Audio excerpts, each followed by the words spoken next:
अस्सलामुअलैकुम, मेरा नाम मोहम्मद इलियास चिश्ती है और आज आपको एक कमरे की फैक्ट्री मुतारफ़ कराने जा रहा हूँ। ये लॉलीपॉप और चॉकलेट बनाने वाली फैक्ट्री है। एक ही कमरे के अंदर आप सेटअप लगा सकते हैं।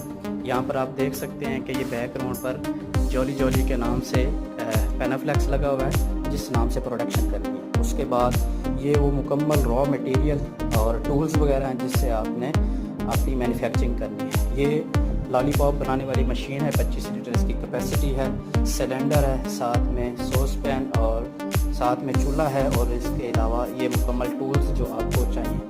तो ये भाई हैं रशीद भाई हैं, ये सेटअप ये इंस्टॉल करेंगे इंशाअल्लाह। नाम बताएं जी? अब्दुल रशीद। ये वीडियो में मैंने पहले भी बता दिया कि अब्दुल रशीद भाई का नाम है और ये इंशाअल्लाह इस मुकम्मल सेटअप को हैंडल करेंगे। मज़ीद इंफॉर्मेशन के लिए